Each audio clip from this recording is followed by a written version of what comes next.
Welcome to the Red Rose Film Club, a movie podcast that examines the wide world of cinema through a perpetually lefty, pinko commie, soy boy cuck, Antifa, super soldier filter.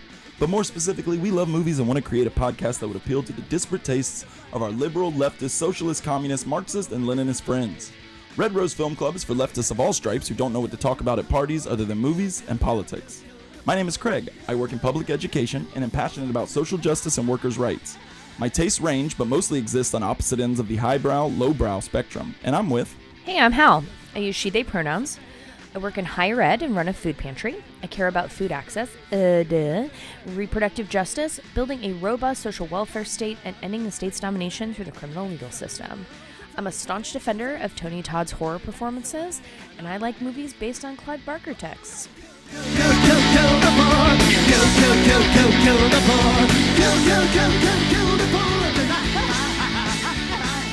So, Craig, what other pop culture are you getting into these days? I went directly to the source for some pop culture this week, in that the rap duo Run the Jewels. I was like the magazine about hip hop culture source. I was a double XL guy. Wait, was that a double XL guy? Which one was that does the ciphers? Benzino? Do you remember that guy? Benzino? Which one was his mag? Because I didn't like that guy. I don't remember. This is like early 2000s hip hop bullshit. No, I saw Run the Jewels in Atlanta. Of course, Run the Jewels is Killer Mike from Atlanta and LP. They were doing like this 4-city, 4-night tour where each night they played in its entirety a different one of their 4 albums. So we saw it on night 2 in Atlanta. Which is their best album in my RTJ2? in my onion. Okay, yeah. Okay. That's one of my faves, but I really like RTJ4. That might be. Oh, what's your order? I will say they're all like we both really, really love Run the Jewels. One of the things that like we have bonded over when we kind of first started becoming friends. So we're talking about like shades of gradation amongst favored children, basically. But I would say 1 is probably the bottom, just because I feel like they hadn't quite found the like full, like they were fucking around, right? Like they even said that in the concert. They were like, we did 1 as kind of a fuck around, and then we were like, that was really cool. We had a lot of fun. Let's do 2. And then in the show, he said like 2 is when we like blew up and like Run the Jewels became a thing. So I feel like 1 is just, they're not fully formed yet. Also, part of the reason I like their discography so much is to see how LP got better as a rapper from 1 to 4. Like especially like his verse on Just in RTJ4. Where he has the great line, I got a gut punch for your Atlas Shrugged, which is a great one. So my ranking, I don't know, that's really tough, because 4, 3, and 2 are all up there for me. I would probably go 4, 2, 3, 1. Okay. But by the way, if no one knew, all of their albums are just called RTJ1, RTJ2, RTJ3, RTJ4. So where again, RTJ stands for Run the Jewels. Yeah. 2 for me is definitely my favorite, without a doubt. It's not even close. I think their politics are most clearly defined on it. And it just has like bangers, which is what I want from them. Yeah. So I think for me it is like 2, 4, 1, 3, and again, it's not that I dislike 3. It's just the one I think I was like least emotionally connected to. Yeah, I feel like the production's like the flashiest on that one, but maybe not. It's just not what I'm returning to time and time again. It's like, not as venomous as the others, I would say. Yeah, or punchy or something. Yeah. But yeah, but so tell me how. Tell the people, how was the concert? It was awesome. They have like really good rapport. Like when you see, I don't know, it was just very nice to see like them interacting with each other, because like you want them to be like, I don't know, this is getting into like a weird, what's that thing called? Parasocial. Parasocial. This is getting into like a weird parasocial thing, but like they're dudes that I admire, and like I want to believe that their friendship is real, and then seeing them like interact and have like genuine care for each other is really sweet. And they're both really sweet. Like one thing that was really touching is Gangsta Boo, who is a rapper from New Orleans, I believe. I mean, she hung out with the 3-6 Mafia crew, so I assume she was from Tennessee. Let's see. But Gangsta Boo has appeared on several. She is from Memphis. Yeah, she's appeared on several Run the Jewels Records, and she passed away on January 1st of this year from a fentanyl overdose. Yeah, and she was like 40. I mean, she's you know, really young. It's very sad and tragic loss. Yeah, it was really sad. And then when they got to the song on the album that she's in, they The Walking in the Snow or Love Again? Love Again, because, well, they did both, but before, so let me back up real quick, because the concert was, they did the whole RTJ2, just welcome, we're Run the Jewels. Yes. They did straight through Run the Jewels 2. Amazing. And then LP made a joke. He was like, okay, concert's over. We're definitely not coming back out again. And then they came out for an encore, and I say encore in quotes because it was basically just a whole nother concert where they just did bangers from all their other albums. Yes. So they did Love Again during like the actual set, and then Walking in the Snow. Is that the right name? Yeah. Yeah. Yep. During the encore. But when they first did Love Again, like LP did a dedication to Gangsta Boo, and he got like choked up, and it was really sweet. So that was cool. And I had been making the joke like for months that, you know, I obviously love Outkast, and they're in Atlanta, and Killer Mike was a, you know, collaborator with Outkast a lot, that I was making a joke that I would just die on the spot if Outkast came out. And I'm not dead because all of Outkast didn't come out, but Big Boy came out during the encore and did a song with them, and it was fucking awesome. I loved it. Yeah, it was really cool. That sounds like a wonderful experience that I'm extremely jealous of. One of the things that I'm going to talk about, listener, during my section is I saw Beyonce last week, and when RTJ, who my husband and I both really love and like listen to a lot together, and have seen perform 3 times. Oh, I don't know if I knew that. Oh, You yeah. had told me before, So yeah. we saw them perform on campus when Killer Mike was touring with RAP Music. That LP, I don't know if he produced the whole thing, but produced a lot on it. Yeah. Many of the tracks. At That's kind of minimum. where they like linked up. Yes, and had that's the how they idea got for- connected.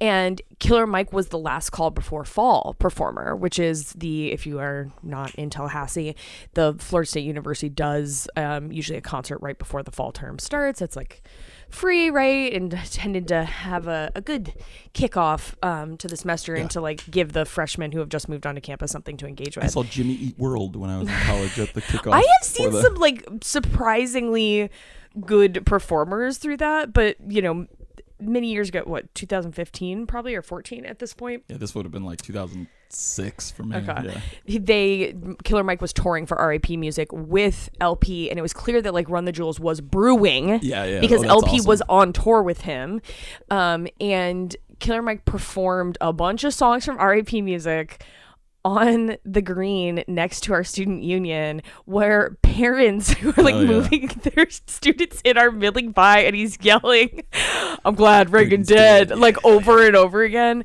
And you know, LP's on is it Butane? I forget which track he's on in that, but like he's on one of the tracks. You know, where the song ends with the line, "Middle fingers up on the Titanic as it's going down." Yeah. Just one of my fave LP lines.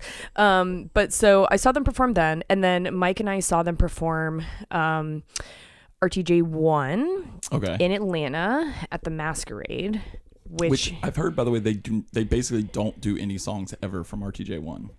So somebody I was standing near at the concert said he was there the night before when they did RTJ1, and basically for like every song he said they were like, we this is the 3rd time we've done this live, or like we just don't do this live. But like the conceit of the tour was they're gonna do the whole album. They're gonna do it all the way through. Yeah, I mean we saw them, and I saw them at the Masquerade, and Big Boy which is in Atlanta, and Big Boy came out and did Banana Clipper with them, which is the song he did. Yeah, I mean it's the only RTJ song he's on. I mean they're on a Big Grams track together where Fantagram and like the Fantagram and Big Boy project where Run the Jewels are on, but Big Boy's not on any other at least released Run the Jewels tracks. So we saw them there. That was an amazing show for me, except for the fact that we drove to Atlanta. We had to be back the next morning because I was supposed to teach at like 8 a.m. Fun. And so what we agreed is that it was me, my husband, and one of our friends, and we agreed that I would drive there and then Mike would drive us back. And on the ride there, Mike got like violently ill. Oh no. Which now he would not have gone into the venue in like, whenever this was, it was like, okay, he'll just stand in the corner. But he like aggressively got the flu. Damn. while we were driving there. And then I ended up driving the way back to and had to teach This is it all in native. just one night. Yes. Oh. We literally could not stay Call that there. a turn and burn. Yes. And I if worked for the state, and all the people there that like wanted to have official names for everything would unironically be like, "We're gonna do a turn and burn to Pensacola. We got a project to do," and I hated it so much. that's big it. cop. That's Yeah, big yeah. cop energy. Yeah. We'll do a turn and burn down there. That drive is like 5.5 hours. So I drove like almost 11 hours Damn. in one day to see them. And then the best time that we saw them is we saw RTJ2 in Athens, Oh, cool. which I love that venue there. It's like an old theater. I can't remember Okay. the name of it, but it's like a real old theater. We've driven up there to see Parquet Courts too, which was an amazing show. But yeah, so I have seen them 3 times. We weren't able to see them when they toured for 3, and then they didn't tour for 4 because they were like doing this. They were like building up towards this. Yeah. Well, and it was COVID. Yeah. Yes. Yeah, because I think RTJ4 literally came out like March or April. Right. Like of 2020. So yeah, it was like right in the middle of COVID. So Mike and I were like, he's like, oh my God, look at this. They released it. And I was like, this was what, 7 months ago. And I was like, well, I have tickets for Beyonce the week before, or like 3 days before. Hell yeah. That's not going to be possible. So do you have a favorite RTJ song? I like Legend Has It from RTJ3. I think I've seen you in, is that the one that you and Jess sometimes karaoke? Oh, karaoke, yeah, hell yeah. Because Jess likes the part where Jess loves, it's just one word, but the part at where LPJ goes, "I got a unicorn horn for a stop," because he's gonna say something real dirty, and then the track says stop. Yeah, I like that part. I also like Lie, Cheat, Steal. I was gonna say that is my number one. That's like one most of my favorite Killer favorite. Mike verses. Is that Yes. one? Yeah. Well, maybe RTJ2 is Yeah. my favorite then. When it 'cause oh no, goes- the one I said was from 3. It was 3. Yeah, when Killer Mike's verse at the end Flies a starts. Pegasus is no embellish. Yeah. Yeah, and it goes in. Yeah. And the beat kicks. Yeah, I fucking love that. And I like both the tracks that Zach De La Roche is on a lot too as well. But, the other thing I wanted to talk about is I went to 2 nights ago. We had our screening at Cap City Video Lounge. We watched The People Under the Stairs. How was it revisiting it when you and It I was talked good. in person? I'm going to be 100% honest. I had a hella long week. I was sleepy as hell. So if anybody saw me, like, I was hanging in. But the last 30 minutes, I don't think I ever, like, fully snoozed, but I was nodding off. You're I've doing also the seen that movie nodding, a like- million times. So it's like, yeah. heavy eyelids moment. Yeah. But did I just say what I do for work? No, Okay, shit, I panicked. I thought I said, you said you had a long week. there we go. I was like, Many of do- us do I have need to long edit weeks this out? Yeah. across various types of professions. Yes. No, I just panicked that I just revealed too much.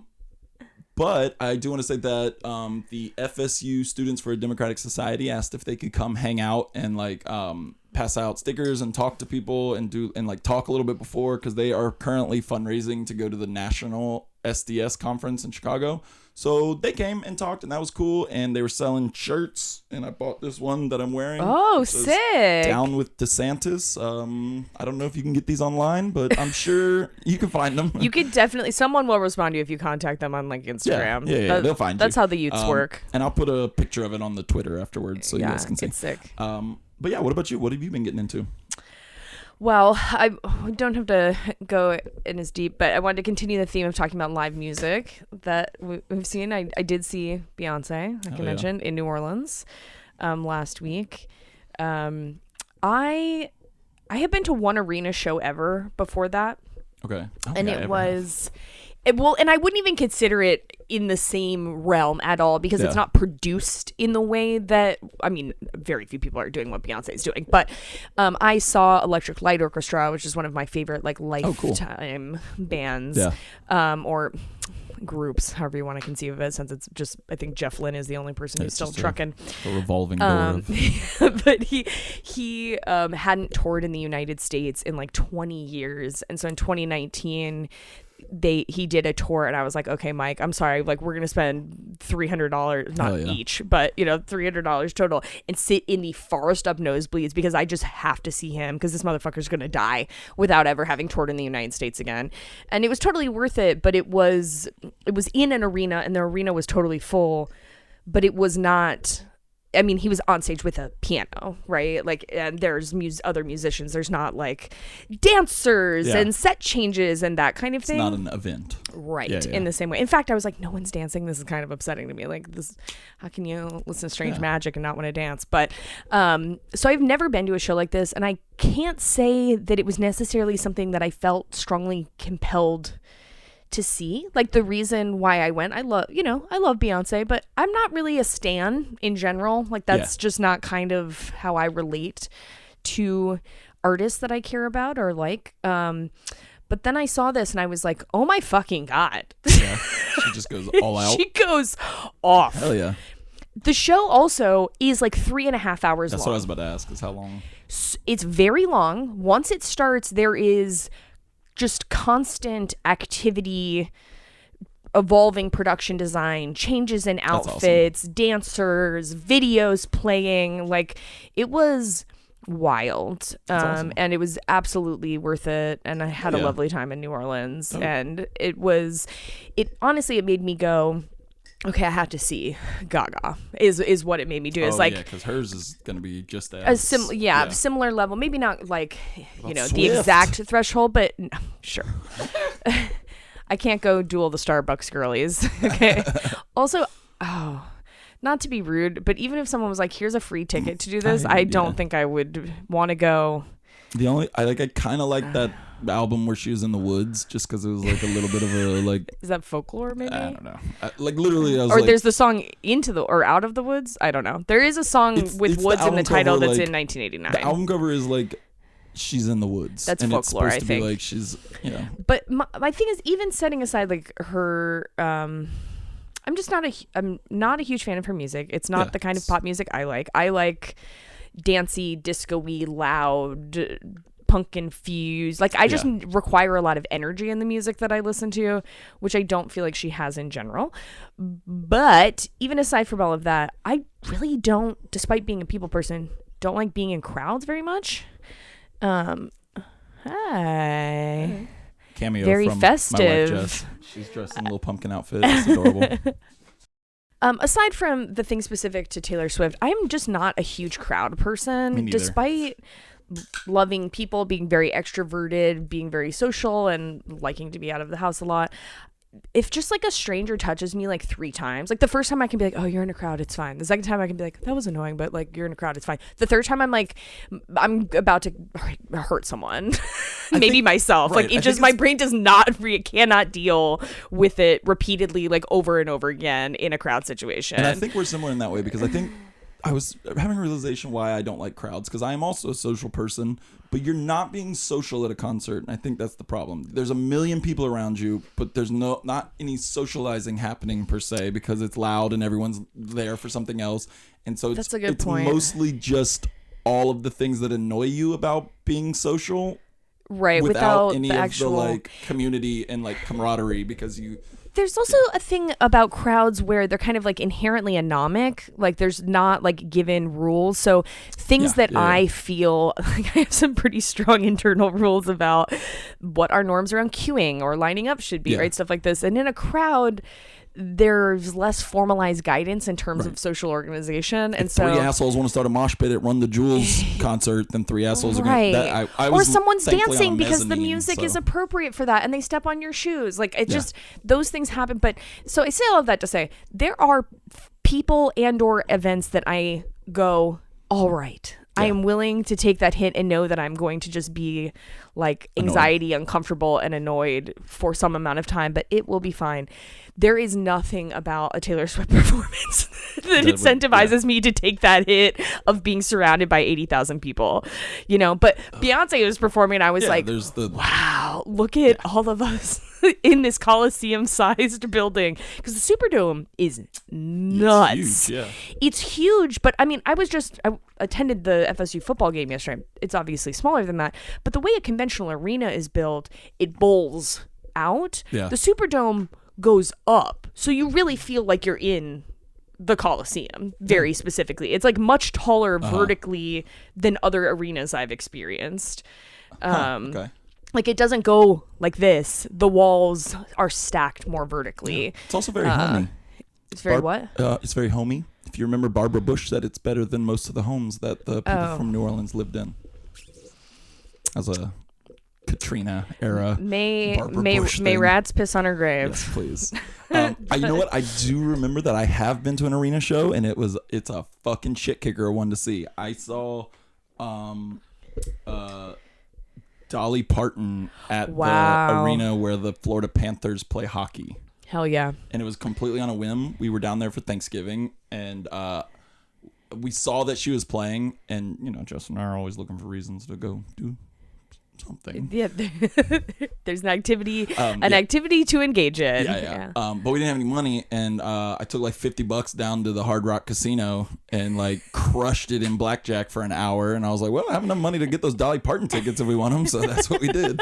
I think she would appreciate. That's a real country music story. I gambled to get. It was amazing. Like I know, like this is not. I'm gonna sound like a moron being like she's a great musician, but like. I didn't realize just what a virtuoso she was. Like when we saw her, it was literally like she had a little bit of a band, but the emphasis was on her mostly. Like she did a lot of it acoustic, but she also had the stage just lined with instruments, like weird ass things. Like there was like a banjo and a mandolin, but then just weird things. I was like, what the fuck is that? And like throughout the concert, she played all of them. Like was just moving. It was, and she went for like 3 hours. It was crazy. Yeah, it was awesome. That's the thing is that.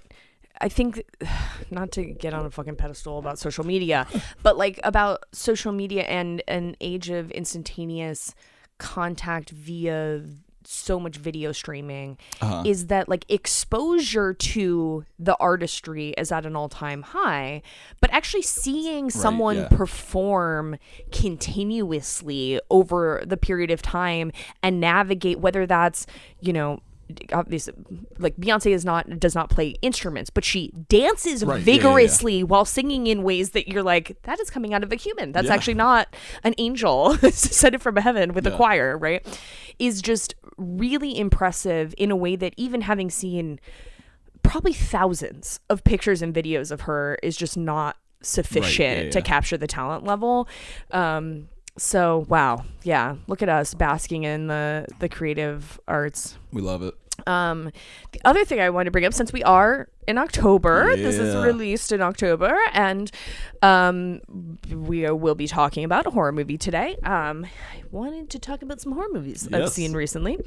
So to reference our previous episode where we talked about Nightmare on Elm Street 2, Freddy's Revenge, a couple of days ago while crafting with a friend on my porch, we watched Nightmare on Elm Street 3, Dream Warriors. And I just wanted to affirm, I did watch it last year, I think I mentioned that on the previous, but watching it again so soon after watching 2 and us talking about it really in depth, I do think 2 is my favorite movie, but for sure, absolutely without a doubt, best practical effects are in 3. Okay. Like just the scenes that they set with them, like when the one girl is like, her head gets jammed into the TV, and then the worker from the it's an asylum comes in and sees her body like dangling off the ground from the TV with her grabbing, where the TV has grasped her and she's been electrocuted. That's where like Freddy's head pops up. Out of the top of it. It's like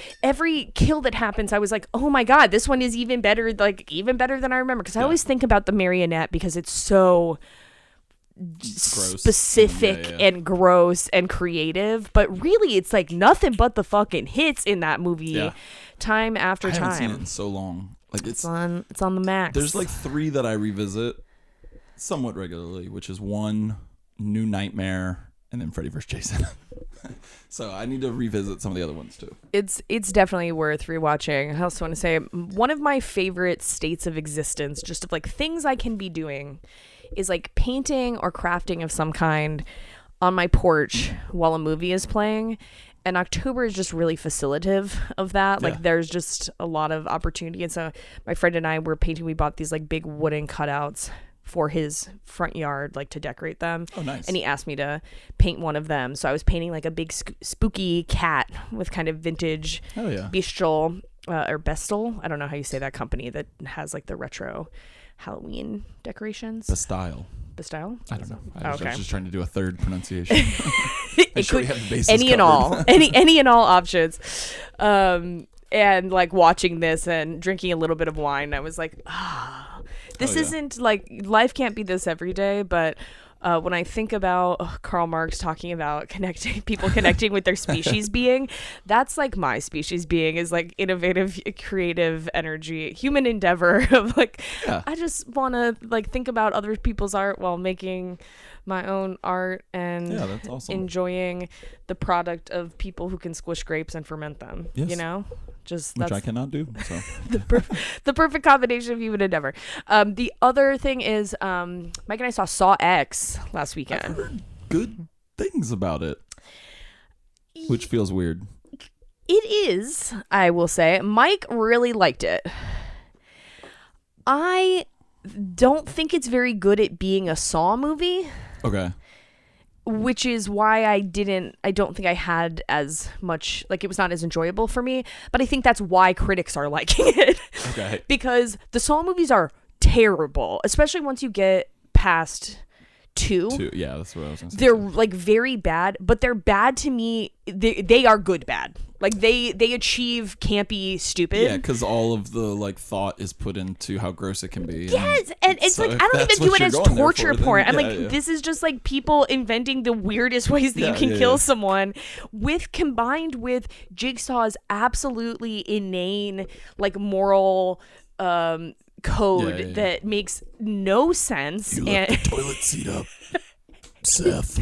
The one I always think of, I can't remember if it's 4 or 5, but the one I always think of is where he's mad and it's like it's flashing back in time, like before he's dead, before he dies of cancer, and it's him killing and torturing all the various people involved in like an insurance company that rejected his treatments. That's the one with the shotgun on the merry-go-round. Yes. Yeah.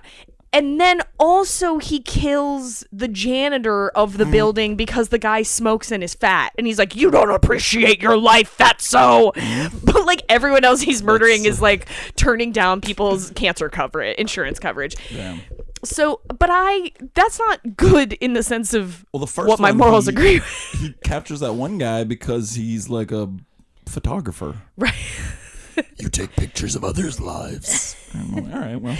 You don't spend enough time living your own. Yeah, and what the fuck? Why does he get Carrie Elwes? Oh, because Carrie Elwes was the doctor who rejected him. Yeah, yes. Yeah, that one makes sense. So, like, that makes sense because there's actually a really funny line. Let me finish the sentence I was going to say, which is relevant for the next thing, which is that that makes sense because there's retribution involved.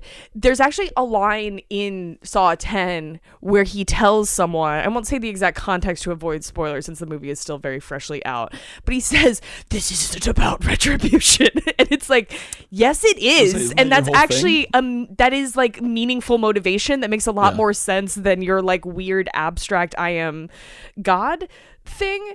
But the kills are not as creative or innovative, which is part of why I was not massively a fan of it, because that is why I am going to Saw movies personally. Yeah, me too, honestly. I will say it is the best looking Saw movie, which is always the thing that I hate about the movies, is how shitty they look. Yeah, they look like horrible. Like a 2000s like POD music video. Yes.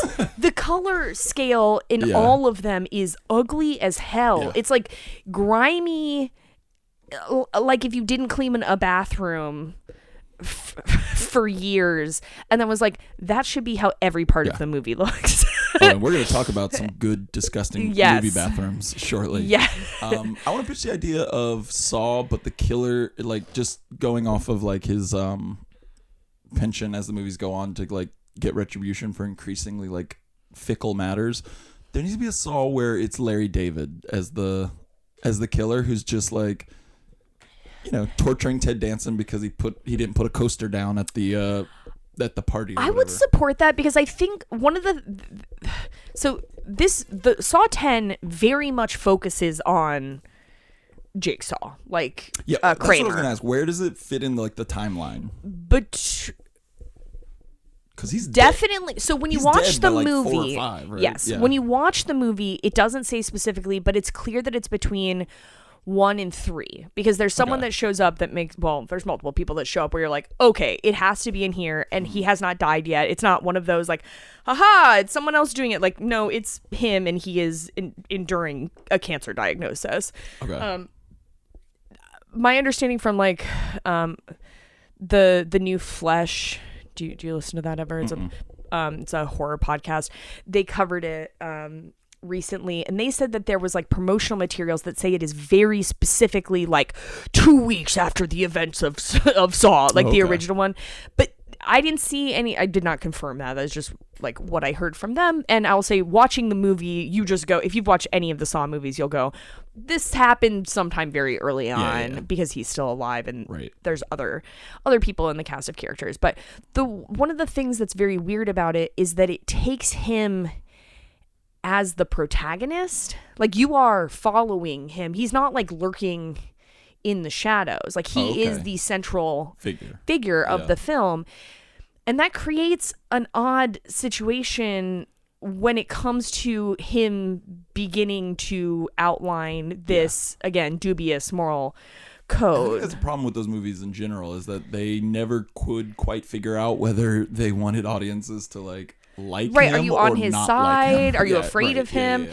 And see, the confusion around that in the main series, I think, is what makes it so delightful as a good bad movie. Is that it's not I don't think it's really intentional moral ambiguity. But the lack of settledness means that like you're kind of just along for the ride through every single film. This movie, I think, is trying to endear you to the decisions that he's making while not making him any more like morally just or on solid ground. Right, okay. But I think it's worth seeing if you have seen the other ones and have any interest. But I want to make my wife watch it because she's only seen the first one and then hated it. So I think it would be funny to be like, let's all now skip to this last one, and I want to see your reaction between the first and the last. Yeah, I think it's again, it looks a lot better. Like, just as a movie, it is constructed better than any of the others. But then you lose, I think, the specific combination of the absurdity of all of it that there's in all the other movies, except for, past 1 and 2 and this one. There's like multiple timelines simultaneously and people with really unclear motivations and people whose characterization shifts radically from movie to movie. It's like, that's what makes it silly fun when you're like, we're going to make this a serious movie now. I'm like, it's so complicated, but none of it matters. Yes, exactly. It makes it fun to be on the roller coaster ride versus going like, now this is suddenly real. I'm like, maybe that's not what I'm personally coming to the Saw movies for, but it's worth seeing. There's a recurring character that's been in like 9 of those movies. It's not that many. It's like the Costas. Is he the one the cop? square-jawed cop? Yeah. Yes. That like literally every time I'm like, what? Why? What's this deal? What happened with it? Like, I had to like Wikipedia him every time. I'm like, what? What's this? It doesn't help. I think I've said this before while talking about this series, but I have never seen it in order. So I've seen 1 several times. I've seen 2 several times. I then didn't see any of the other movies as they were coming out in theaters, and I ignored it for 10 years or whatever. And then in 2021, I think is when Spiral came out. Mike and I went to see Spiral, which is the one that Chris Rock and Samuel L. Jackson are in. And it was very stupid, but made me laugh repeatedly. Like, I was like laughing in the theater. I was having a jolly ass time because there were just so many very silly moments happening. And I felt like they had to have, some of it had to have been intentional and some of it was clearly not intentional, but it delighted me. So then I was like, Mike, we gotta watch all of these. But we did not go from one forward. I was like, we should start where I haven't seen So let's start at 3. And okay, 3 is, I'm trying to remember which one that is. Oh, that's where it starts getting really fucking convoluted. Yes. They bring the guy to the maze warehouse where he's got but it does have that really gross one where they twist that dude's bones. Yeah, I think in 3 is where you think that it's him and then it's revealed that it's not him. By him, I mean Jigsaw. Like, he's been dead the whole time. And it's Shawnee Smith. Yes. That's been doing it. Yes, but then there's her. Yes. There's just like multiple layers and multiple times. That's where it starts to go off the deep end. Yeah. And then I never went back and watched like 1 and 2 again. So I have not seen 1 and 2 in probably 15 years. But we watched 1, 2, huge space, Spiral, which is at the very end, came back 3 through Jigsaw, whatever I think is the last one sequentially before 10 and then 10. Wait, so is Spiral the 8th one? Spiral is the 9th. The 9th one in the overall series. Okay. Oh, God. And I think Jigsaw is 8th, and I think Saw 3D is 7. So it's like 1, 2, 3, 4, 5, oh my God, 6. I didn't remember Saw 3D. Saw 3D, Jigsaw, Spiral, Saw 10, I believe is the sequencing. But the plots are so confusing in 3 through Jigsaw that you could watch them in a scrambled egg order and it doesn't make a damn bit of difference. So the last thing I wanted to mention before we move into our current events is I have just started listening to Vincent Bevan's new audiobook, or the audiobook of his new book. The book is called If We Burn, The Mass Protest Decade and the Missing Revolution. You may recall, if you're a long-term listener, LTL, that we're so close. You know, we're almost a year. So listen, if you've been around for a minute, you are a long-term listener. Congratulations for making it this far. And thank you. And thank you. Yes, we thank you. I previously talked about his book, The Jakarta Method, which is about how the United States essentially helped fund anti-violent, anti-communist repression in the third world in the mid-20th century. Outside of places that we usually talk about, like maybe you're like a budding leftist and you know a little bit about like the United States fucking around in Guatemala or Nicaragua. But he, primarily digs into Indonesia. That's why it's called The Jakarta Method. That's his previous book. This book is about the mass protest decade, refers to 2010 to 2020. So he ends it before talking about COVID, basically. He's not getting into all of that. So he talks about the so-called like Arab Spring, basically, through 2020, starting with Tunisia, but does not focus on the United States. Oh, okay. So it's about movements external to the United States. And if you're interested in social movement research or analyzing social movements, like in an analytical way, analyzing them in an analytical way. Yes, exactly. Great job, Hal. Then I highly recommend this book. Great. Check. How many times can we say analyze or various iterations of it? I highly recommend it. In the first couple of pages of this book, he drops several significant social movement theorist names. When I opened up and he starts talking about Charles Tilly, I'm like, it's hootin' and hollering time. I am in. Let's go, motherfucker. But he does it in a way where you don't have to have been exposed to those ideas before. So I think it's really, really worth it. The key idea that he's digging into is this idea of repertoires of contention. I think I've talked about this a little bit during the BPM, the Beats Per Minute episode, but Charles Tilly is a social movement scholar and sociologist, had this idea about repertoires of contention, meaning that there are certain repertoires of action or kind of collections or schemes of actions, tactics, and strategies that movements use during specific historical periods. So for a given set of material conditions at a given period of time, there are certain actions, tactics, strategies that are used more frequently and are more or less likely to be productive for that specific societal configuration.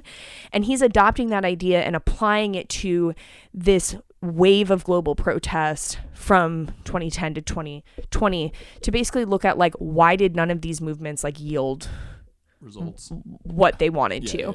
And in fact, not only did they not yield the intended results, in many cases they yielded the opposite, strengthening and consolidating, right, of fascists. And so I am like really digging it so far. It's very much speaking my language and kind of building on stuff I'm already interested in, but digging into some movements that I am less familiar with, or maybe only have a very cursory knowledge of, or maybe haven't kind of thought about through this specific lens.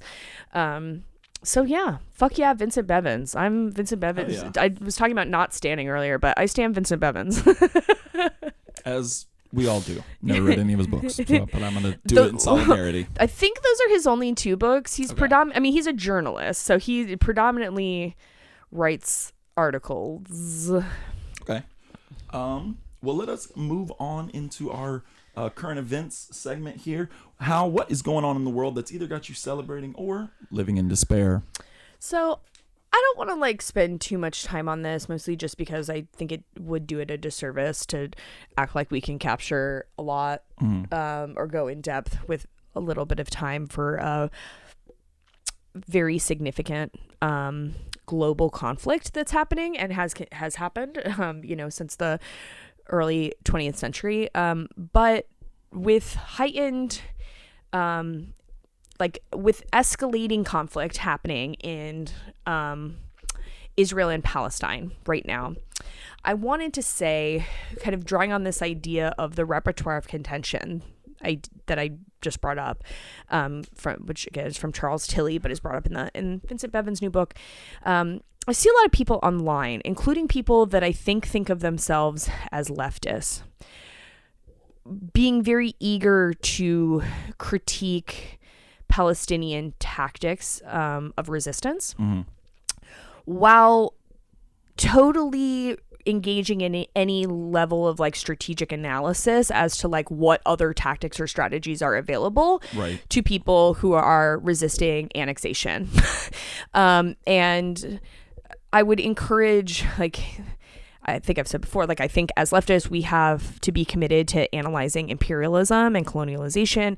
We have to be committed to analyzing history. We, I think, also have to be committed to analyzing like power structures and understanding that efficient and effective tactics and strategies have to match the power structure in which the contending parties are embedded. And so if people are murdering you, protesting peacefully with signs is not really aligned with that power structure that you're embedded in terms of providing leverage to crack it open and stop that from happening in the future. So I just wanted to say that. How about you, Craig? Let's turn.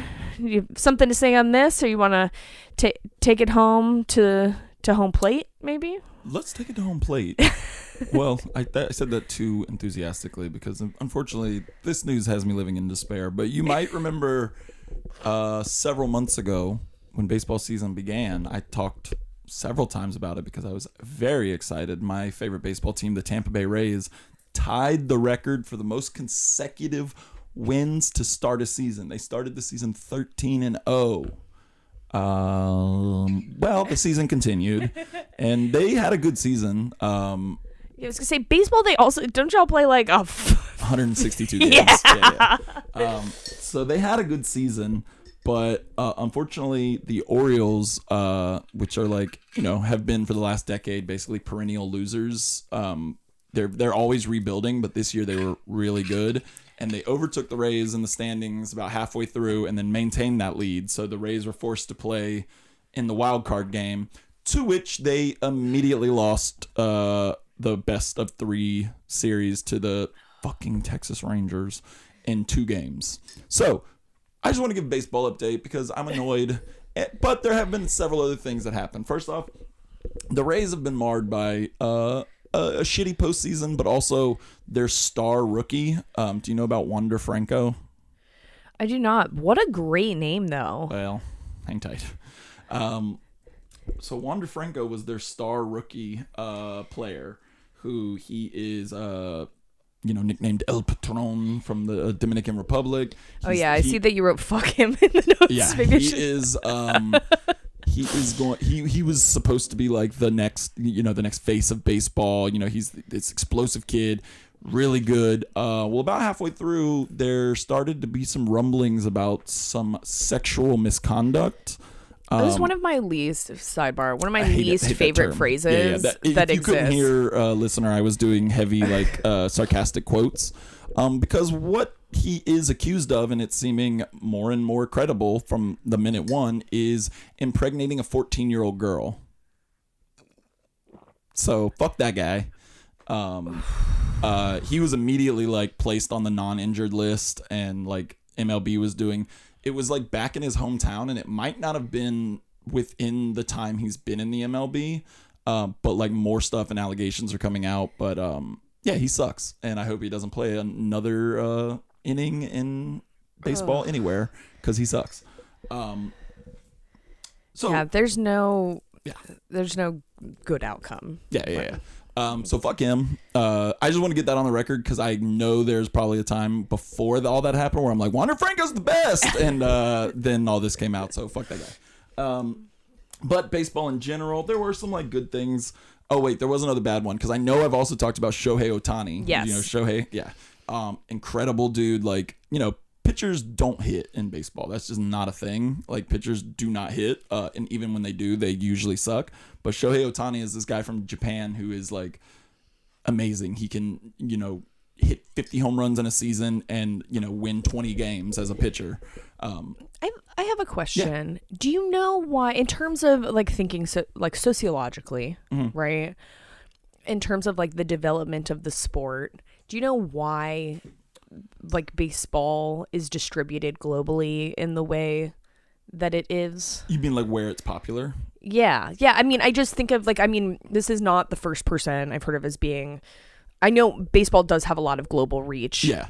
I mean, but just in particular in Japan, do you know like what the trajectory? I don't. I mean, Japan has their own like tradition of baseball. Like they have their own league that's been around for forever and forever and forever. But I don't know. No, that's a good question. I don't know. Just like in terms of historical trajectory, I just how it got over there and like exploded. Because it's big in Korea, Japan, and then not a whole ton of other places. Because some things are driven by structure. It's like soccer is very popular because soccer is extremely low barrier to entry. It's popular globally because anyone can play it. If you have a yard or an alley or a school, that you can play soccer with very little equipment, or with a lot of equipment. It scales. Baseball, you have to have a decent amount of space, and there's like very specific equipment. And I would think that Japan is highly dense, and just spatially. I just wonder like what that trajectory is. Yeah, I do not know. Okay, I will. Yeah, I will investigate. I'll watch that 45-hour Ken Burns thing and get back to you. Right. They did a baseball one that I've seen some of, and it's pretty good. But like, did you see that? Oh God, who was it? That picture that came out of Ken Burns? I want to say. Oh, I'm going to have to look this up. I want to say it was part of the like Clarence Thomas or Alito, maybe unethical like financial behavior. There was a picture of Ken Burns posing with some of those guys. Nice. Who is it? Am I right that it was Alito? It's Clarence Thomas, and I don't know who this other dude is, but he looks familiar. Oh, it's that I recall. It's one of the Koch brothers. That is exactly who it is. Yeah. Why is he doing that? The Koch brothers have like financed some amount of his documentarian work. All right. Yes. Ken Burns made a statement last week or the week before. Around 10 years ago, Ken was stopped and asked to take a photograph with the Supreme Court Justice and David Koch, who was a supporter of public television and who would later provide some funding for his film, The Vietnam War. Honestly, that explains the tenor. Side note, that explains the tenor of the Vietnam War documentary. Anyway, so he took the photo as he has done with many, many others. Other than the taking of that photograph and innocuous pleasantries, that's the extent of his contact with Justice Thomas. So All right. Stay critical, y'all. Stay woke. Still got that Jackson Brown haircut. Never gonna give that thing up. By now, if it's not gone, that's locked in. He's a Lego character at this point. He just clicks it onto his head. Lego character. That's such a good way to describe it. I always kind of feel like anything about you that is like essential to your identity and like core of self, if you're like 40 years old or older, that's just like it's baked in. I mean, you can change it. I'm not saying it's not possible to change it, but simply that if you're not endeavoring to change it, it's in there. You are the haircut. But one other thing about baseball that I want to say, because I always love I think baseball has like a really good tradition more than any other sport, or at least maybe it's just because it's my favorite, but like of sending off retired guys. It's always just very sentimental and very sweet to watch like a player who like is retiring this year. Like, first off, they always do like the whole season is kind of a farewell tour. Like every team they visit, this is for like the legendary players or whatever, but like every team they visit gifts them things like that, meaningful things to them. But Miguel Cabrera retired, aka Miggy, the first baseman and designated hitter for mostly the Tigers, which is another reason I like Miguel Cabrera, is because he played for one team for 15 years, which doesn't really happen that much anymore. He started with the Marlins. He won a World Series with the Marlins and went to the Tigers. But his send-off, his last game with the Tigers was really sweet. His kids went to the announcing booth to announce his last at-bat. Like, up next, Miguel Cabrera. And, like, they always do a thing where, like, they'll remove the player from the game, like, in the 9th inning as, like, an honorary thing where they'll have, like, the coach come out and take the ball from him, and the coach and his kids came out and got a standing ovation. It's just really sweet, and I love that shit. And Miguel Cabrera is like one of the great both baseball players and just like a fun dude. Like, if there's so many good clips of just him on first base, like just fucking around with like people he knows from other teams and just being a goofball, and that guy's awesome. And yeah, I love him. I love that. I think that is one thing, as someone who's been getting more into football the last couple of months, and been really into wrestling for many years now, after like playing a lot of sports as a kid but really not like watching it very much, any of it. Sidebar, hockey is really fucking exciting to watch live, and I've always felt that way. Basically everything else I hated, especially watching it, not playing it, but have been, I'm in my jock era, settling back in with renewed interest. I think one of the most meaningful things about sports, aside from obviously like the physicality, exercise, that kind of thing, are those like social ties, like the way people feel bonded to each other and helps ascribe meaning. I mean, not to get like all fucking existential on it, but like life can be fucking full of drudgery, right? Like you're just like on the trek and you got to keep being on the trek, and having seasons that have the finite like time period established, and that helps make it feel as if there are rituals and markers of transitions in time, and that you're bonded to other people as part of it is a lovely thing. I think those traditions are an important part of that of sports social function. And it's nice right? to see, like, it's nice to just be there when a chapter closes in like a positive way or whatever, right, rather than the story that you were telling a few minutes ago, right? And Miggy is like, he's just been an icon. He's been in the league since 2003. Wow. So, God. Yeah, he's 40. I will say that is a thing I appreciate about baseball, which is just a matter of how hard the sport is or is not on your body relative to other sports, but or in specific acute ways. But I appreciate that you can do that, right? Like somewhat 3 people have ever done that in the NFL, because you're getting your shit kicked and knocked in all the time. But in baseball, base, the big boy position, because he's always been a big boy. So he's not the most flashy with the glove, but he hit a ball a fucking mile. So. I love being able to say, like, yes, that is achievable. Like you can have, a full, like, meaningful career, and then have those little sweet traditions that help other people acknowledge you and again mark the passage of time and feel connected to each other through the sport. How lovely. Oh yeah. We ready to move on to the main event? It's time for the main event. Be my victim. I love all of his lines. So I know the voiceover in this movie is really good. Yeah. The music is great, like everything. So we are talking about Bernard Rose's 1992 film Candyman, adapted. Candyman. No one ever says it a fifth time, or whatever she says. Yes. No one ever finishes it. Adapted from a Clive Barker story. I was just going to say I tried. I really wanted to. My goal, it did not happen through a combination of being gone for Beyonce, working a lot this week, and then footballery. But my goal was to watch the new movie, and read it. Yeah. And I was not able to hit the full trifecta. I only did one of them. So nice. Well, while we were driving to Beyonce, I was driving. My friend Chantel was like, "Oh, I think that's in one of the books of blood," and I was like, "Oh, I own the first volume. Which is it?" And then she looked it up and she said, "Oh, it's in the third volume." So that's why I didn't read that one, because I couldn't find it. I only own the first one edition. I think I have 2 of the books of blood somewhere. Okay. Well, then you get out scotch free too, because it was in volume 3. All right, so yeah, I wanted to, but I couldn't get it. Bested by our personal libraries. Before we start, diving in and dissecting the movie scene by scene, let's do a little bit of background just on the kind of the history and tropes that I feel like Candyman kind of plays with and inverts a little bit. So for as long as there have been movies, there have been recognizable archetypes and systems for organizing humans into categories.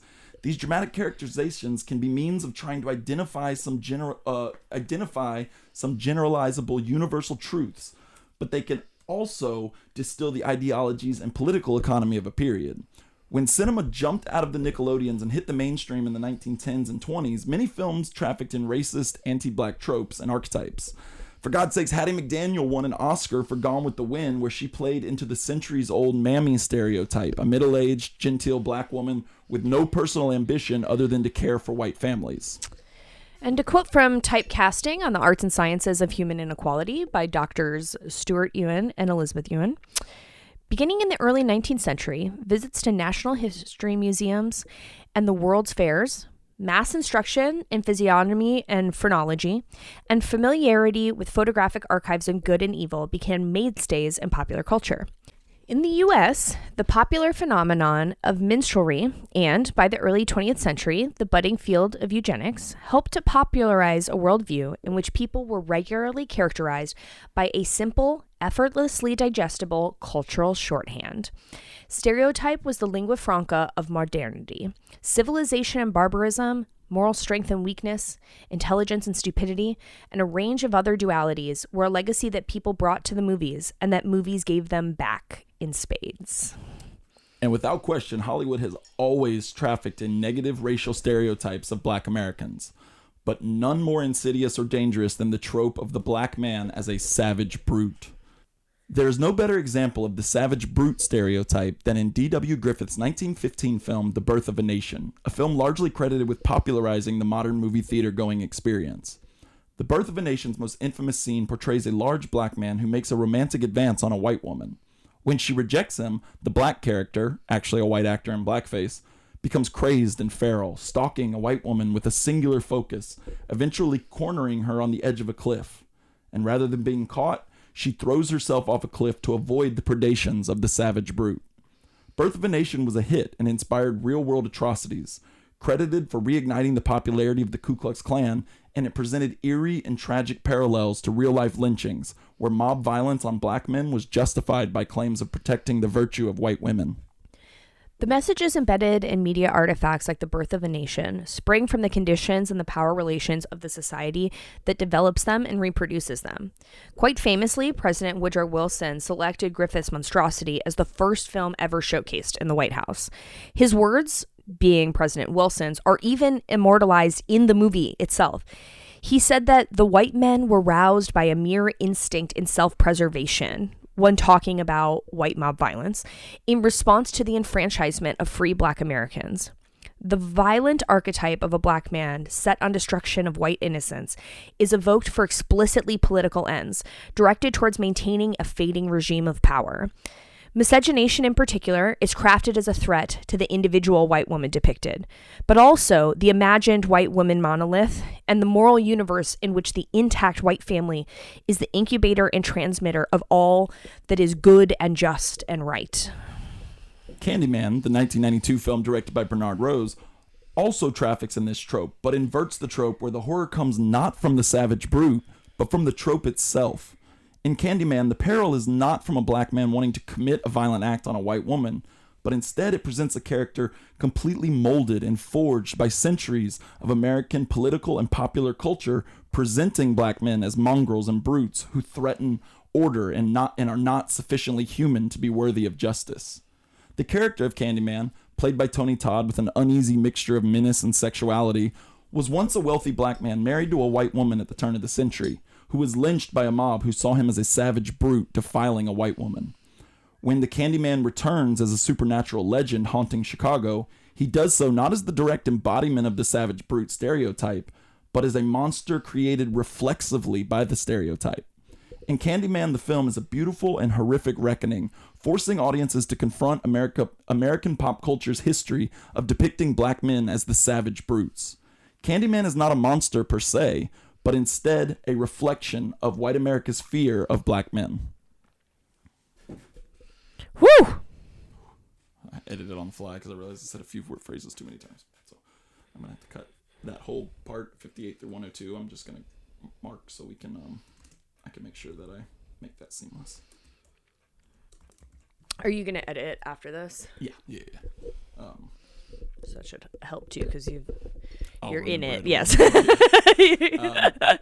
Okay, cool. So yeah, let's dive into it. And the first thing I want to dive into is I fucking love a movie that has a opening credit sequence that is thoughtful, if not extremely simple. And the opening credit sequence of this is like a camera completely like parallel to the highways and freeways of Chicago, just slowly gliding while that Philip Glass score plays, which I love. And also I feel like it becomes a bit of a motif because we hear later about how like the streets of Chicago, like the city planning, largely influences where the film is set. Cabrini Green, an infamous housing project in Chicago. But what about you? Did you like this specific opening credit sequence, and how do we like a good opening credit sequence in general? In general, yes, I love this opening credit sequence. I love when credits are at the front end of the movie. I think that, you know, there's a lot of artistry and thought and intention that goes into crafting film, and I appreciate it being put forth for the audience to see who did that. And also to do so in an artful way. It also is like, for me at least, like it builds the excitement of being at the movies. Like you're gonna, well, especially if it's done in a way that supplements what the movie actually is. So I think you raise a great point. In Candyman, the city of Chicago and the ghosts of its policies are a character in and of themselves, or at minimum are not simply like window dressing. They're really foundational to what's happening and what drives the action and creates the impetus for what we see on screen. And so I think it's a great idea to really give us that aerial view of the place where we will be situated. And like you said, I mean, freeways and highways under the Eisenhower administration played a really significant role in, we'll talk about with a little more depth in a minute, but processes of residential segregation taking hold. So this is clearly done with purpose. Like, it's not just like we're entering Chicago. It's like he is situating the ways in which the city of Chicago and the way that it was structured has an impact on the people in the story that are taking place in this film. So I think it's done really beautifully. Yeah, and the score is just like crazy good in this, and like super creepy and haunting. I can't remember which part of it now, but it's part of the score where it's just like the instruments and maybe like a choir going like as it like approaches a building, which is so creepy. Oh, I love this. Yeah, I think because there's not the choral parts in this in the opening sequence, but during definitely parts as it's building tension and atmosphere, and like we see Candyman and Helen like interacting. Yeah. There are a lot of parts that have that choral element. It's not flashy, and not a flashy score at all. It's like kind of subdued and like creepy and well, it's just given like when this came out, I was thinking about this while listening to the Philip Glasses. I mean, and I want to make it very clear, I fucking love me some goddamn synth. I love me some synth. I love the John Carpenter impact. You know, I'm here for that. But that definitely defines the 80s in terms of what you expect for the sound of horror. Like, what does it sound like to be cued into fear? And I think that this soundtrack is or the score rather is really lovely because it's doing that in a very different way from what the preceding decade offered. Yeah, you know. So let's just cover the kind of the basic plot of the movie if no one has seen it, which you should definitely go see it. I will say this is probably my favorite movie of what we've covered so far. I'm trying to think. I thought about that the other day because like we usually pick movies that like we both like a lot, or like one of us really likes, maybe the other one hasn't seen. But I was thinking about that the other day. Wow. Like what's my favorite of the ones we've seen, and it might be this. I'm interesting. I was like, maybe we should do that in an episode, like once we maybe for a year. Yeah, that would be fun. Yeah. But yeah, if you haven't seen it, you should see it. But Candyman is the central character is Virginia Madsen as Helen, who is a grad student, and her husband is a professor in anthropology. I think they don't ever explically say because they're all just like we're studying urban legends. I'm gonna say anthropology. Yeah. Because like her and her husband are both studying urban legends. Like he's a professor. Yes. Well, and it's clear because we see in the plot like he clearly has a pattern of fucking his graduate students. So well, that was going to be my question. Do you think they were fucking before she finds out? Okay. Yeah. I was trying to figure out if because she says like so soon or something like that. I assume that she knows because this is a pattern. She was probably that to a different woman. Which is crazy because I don't feel like which I'm really like speaking kind of obliquely here if you have not seen this movie. Helen's husband Travis, or is it Trevor? Trevor, played by sorry, Xander Berkeley. Trevor is a professor of, again, seemingly anthropology at University of Illinois, Chicago, and that it becomes pretty clear that he is a womanizer who seeks blonde graduate students to fuck, and that when Helen identifies that he is doing this with another one, it seems to suggest that she probably was previously in that role. Which that's probably the most unrealistic part. I don't feel like there's a lot of creepy men in higher education, right? Definitely not in the 80s, right? For sure not. That was a sarcastic voice. Just want to make sure. But yeah, so Helen is kind of doing this research project on urban legends and comes across the tale of Candyman, and one of the like creepiest scenes in the whole movie is right at the beginning where we see the babysitting the babysitter and her boyfriend who like are hear about the legend. It's kind of like told in like a flashback as it's being told to Helen, but like I'm sure everyone knows the rules of Candyman, but the urban legend states that if you say his name, he is, as we described in the opening. We learned that Candyman is meant to be the ghost of a black man from the turn of the century who was lynched for marrying a white woman. And the legend goes, if you say his name in the mirror 5 times, he will appear and kill you. And we see that happen early on in the movie. Actually, we don't really see it happen. We see him flash on the screen, and then the really like effective image of the apartment below with the blood coming through the floor, which is creepy as hell. But yeah, I love that little flashback sequence. Yeah, I like it too because I think it's a really effective way of. There's a lot of things that this movie is doing simultaneously, right? Like what I was struck by this time is like how deftly it is tackling. Like it's the issues it's tackling, but from so many like different angles without like getting preachy or bogging down the movie with like too much. Like it's just very like. Well, we're going to talk about it soon, but when she describes the difference between her apartment complex and the Cabrini Green housing project, like that is like a great parallel of, showing how redlining and these housing projects came up. But it's literally 2 minutes of the movie, but it creates such a instant like portrait of, oh, okay, I understand how a place like Cabrini Green came to be or whatever. Yeah, I mean, the director is doing a great job of conveying a lot of information visually, kind of maximizing what the function of film is as a mode, right? I think that's something that I think about a lot, is like, what is the best mode for conveying some kind of idea that you wish to express artistically. And I think a lot of times shitty mass movies get to, the reason why I don't like them is because they like want to tell you exactly what's happening to them. And I'm like, you could have given me a pamphlet. Like, if this is what you wanted to say, you could have given me a pamphlet. Right. If you want to use film and the specific unique like idiosyncrasies of this mode or technique, there's a lot of information that you can communicate using that specifically. Yeah. So like if we juxtapose this with the Adam McKay movies, I think it kind of it's very talky, like right. And Adam McKay movies are just the pamphlet, whereas this is like there's some artistry to it, and it's classic show don't tell, and sometimes telling is the right. Is the right approach, but if you're going to use film specifically, then use the benefits or the strengths of film.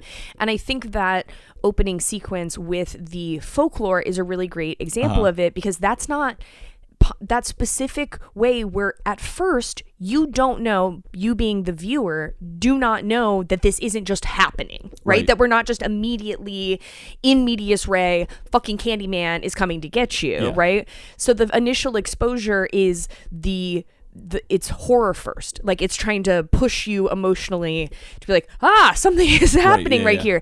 And then we see that it's layered and it's actually communicating something about folklore, which is like mimically the way that stories get transferred to person to person. Like, it's achieving a lot in a very short period of time, but it does that by using the things that are specific to film, not by trying to like read you a dissertation. Right. Yeah. Yeah. And where Candyman haunts mostly is in the we mentioned it a couple times, but the infamous housing projects in Chicago called Cabrini Green, which is supposed to be the site of where Candyman the man was lynched. He was chased to this open field in Chicago, which eventually years later would become the site of the Cabrini Green housing projects. Let's talk a little bit about Cabrini Green really quick, because I do feel like, as you mentioned before, like the city of Chicago is kind of a character in the story. And I feel like people say that a lot when the city is like really a focal point. But I think in Candyman, it is very much like, if not a character, but like an incubator for what's happening. So let's talk a little bit about Cabrini Green. The neighborhood where Cabrini Green stood was originally built in the early 19th century as public housing for European immigrants and quickly became known as Little Hell. Starting in 1937, the Chicago Housing Authority, which somehow manages to be the most racist institution in Chicago, an impressive feat on its own, began a public housing initiative meant to address the housing crisis that arose in the wake of the Great Depression. The specific term, redlining, comes from government homeownership programs created after the New Deal, where government officials would designate property values of neighborhoods, specifically marking black neighborhoods with a literal red line, signaling their property was less valuable than other places, making it more difficult for black folks to acquire, secure, and maintain bank loans. In the years since, redlining has become more of a colloquial name given to institutionalized practices designed to withhold funding and resources from black communities, whether that's continuing to devalue property in black neighborhoods or making public resources more difficult to access. Now, combined with redlining, which Craig just described, white flight, which is when white people kind of en masse, but usually like individually directed, so it reads as an individual practice, even though it's systematic, leave a neighborhood where Black Americans have started to move in, and blockbusting, which is use of informal violence, similar to how kind of like lynch or mob violence worked, but like protesting, white people protesting when black people moved into their neighborhoods or threatening them physically, things like that.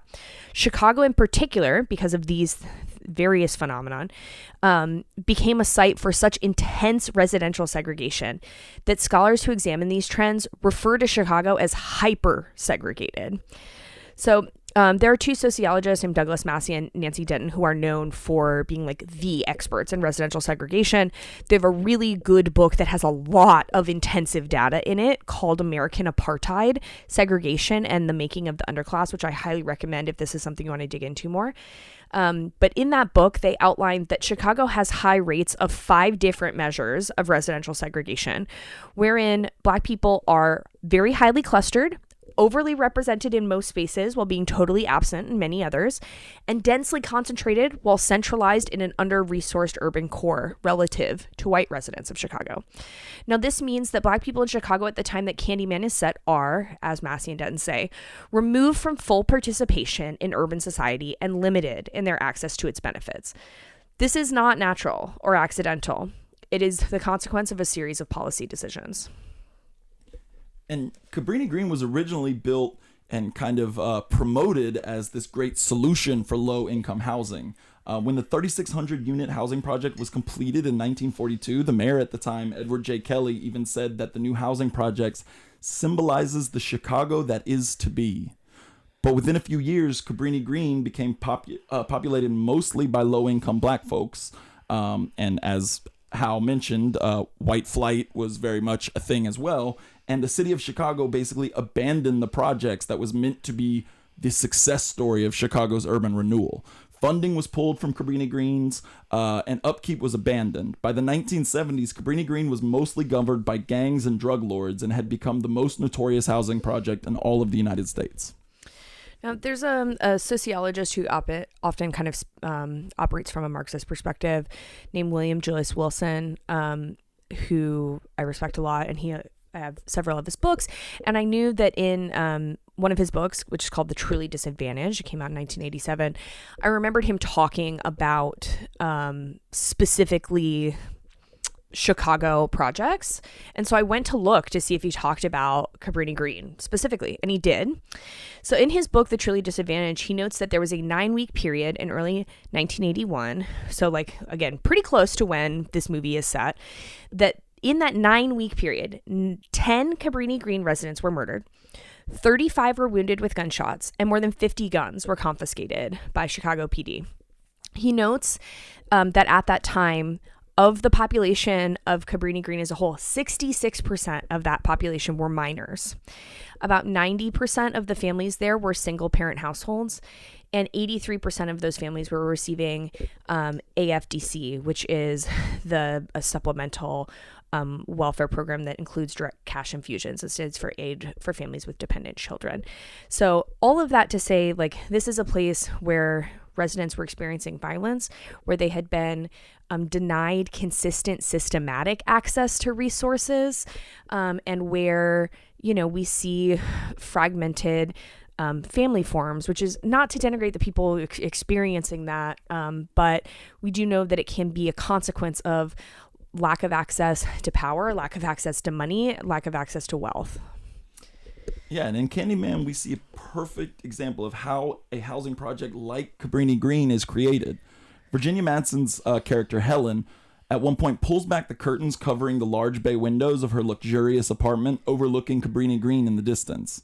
Helen tells us that her building was once meant to be a housing project, but when the Chicago Transit Authority decided to build a main thoroughfare near her building, a layer of bourgeois chic was added atop her building, transforming it into high-end apartments instead, while Cabrini Green, overlooked by the Transit Authority, remained a housing project.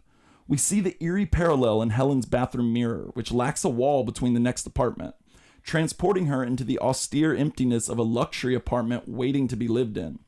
When Helen visits the infamous Cabrini Green, she discovers a similar portal into a parallel world. She's investigating the site of a supposed Candyman murder, only to discover a very similar hidden passageway in the bathroom, leading to a hellish, menacing dungeon. The contrast is stark and shows how safe, reliable housing was wrenched away from Black communities. 2 buildings, similarly constructed. In one, the path leads to luxury, the other to pain and devastation. The film Candyman, just like the character himself, is a reflection of the horrors committed by white society on black men. The very setting of Cabrini Green is another nightmare wrought upon black Americans by the predations of white society. The final housing project in Cabrini Green was razed in 2011, as the site of Cabrini Green had become a hot prospect for investors in line with the city of Chicago's 21st century plans for urban renewal. Can't see how that will go wrong.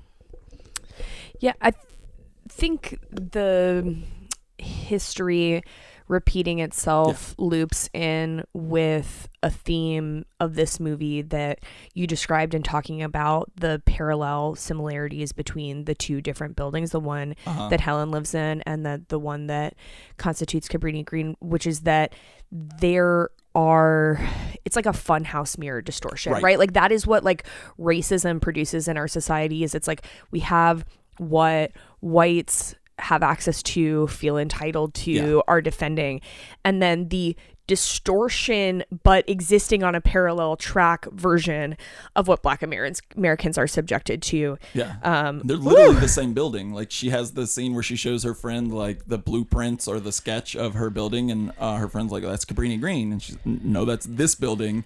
And she even says they put plaster on the walls to cover the concrete bricks just to make it look nicer or whatever. So I really liked this time. I was really like fixated on that kind of parallel between how their buildings were the same, but the way they're tended to and invested in makes a huge difference. I mean, she even, when Helen and Bernadette, her friend who is also a graduate student, played by Cassie Lemons, who I remember as, do you have any?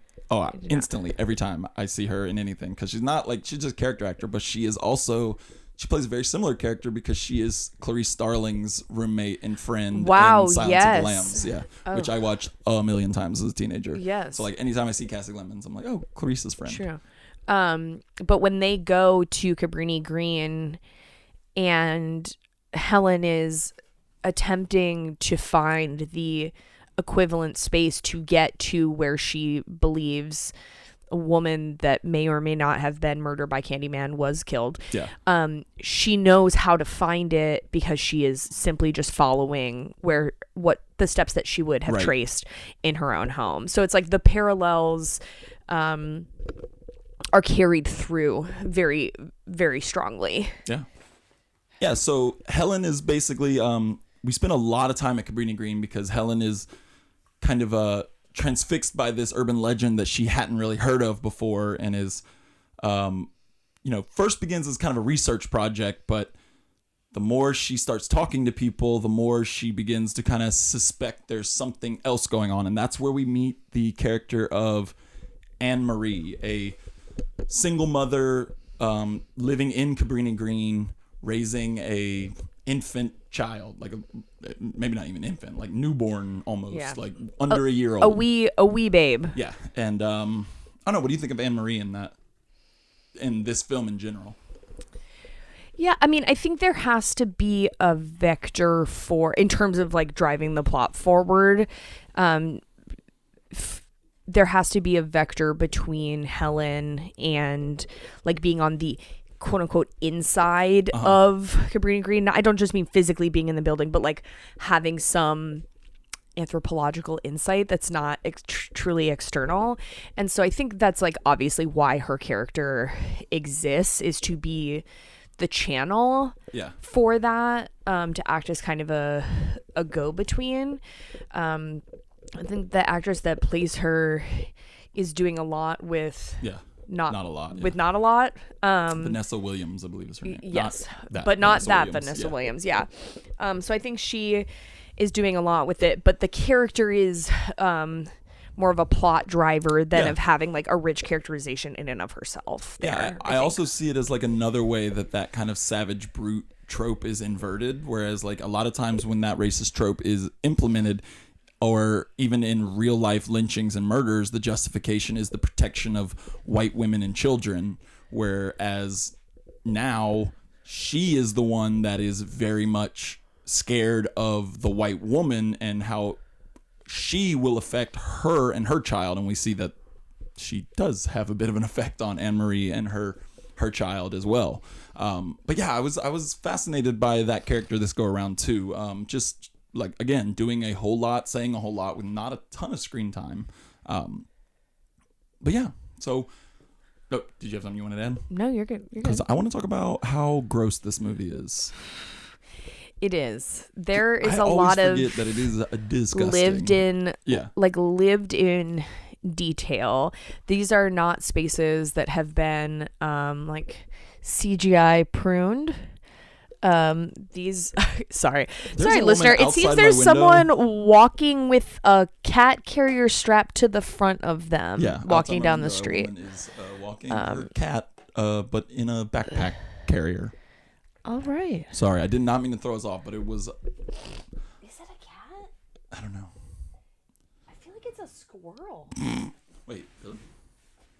You can't really see it from the side, but... Let's ask her. Oh my god, I'm so curious. Okay. It's weird. So let's talk about how disgusting this movie is. Disgusting. Yes. It is really gross. Like, the violence is really gross. There's like some really memorable kills. I would say my top two most disgusto moments are, first off, anytime you get a close-up shot of Candyman's hand. It is so gross. Like, there's like a hook jabbed into a stump. Like, obviously Candyman has a hook, but as the legend goes, his hand was cut off and a hook was placed, but not placed as much as like literally just mushed into the stump where his hand used to be. Yeah. And the thing that kept grossing me out is like the detail that there's a nail in it, like to like hold it in place, just like mushed into it. And it's so gross. But the absolute grossest thing in this movie to me is the bathroom that she's investigating. She's in Cabrini Green and goes to like this bathroom where there was this little boy who's adorable. That kid, he's my all-star. That little kid has some great line deliveries. The child does a lot of good acting in this movie. Really that good. Are key linchpins of like what comes next. Very impressive. But yeah, he tells her that Candyman is in this bathroom. And so she is going to investigate the bathroom. And the bathroom is like, shit is like caked. Three-dimensionally off the wall to spell things. Yeah, it's sweet to the sweets, or sweets to the sweet. Whatever the phrase is that's leading to like the... It's so gross. It is vile and textured, and it is not glossy. This is not CGI. Like, these are practical effects. So the space is like lived in, and you can feel how your skin would crawl in the way that like it evokes what it would be like to be in that space. And Virginia Madsen's performance is really good because she's like curious. I would say that's like the main thing about her character is she's very curious and she's gonna find out what's in there, but she's also like gagging the entire time she's in there. So she's really like walking this balance of being like this person very curious of what's in the room, but also like physically ill by what's in the room. It's so good. But then that scene, we also get a really like interesting wrinkle to this story in that she does discover Candyman, or what she thinks is Candyman at first, because she learns that a lot of the gangs that are living in Cabrini Green are using the specter and the fear of the rumors of Candyman to kind of maintain control and like consolidate power. And she ends up getting like jumped and beaten by a gang that are kind of suspicious of her activity, I guess. I think there is something here that is supposed to be about the ways in which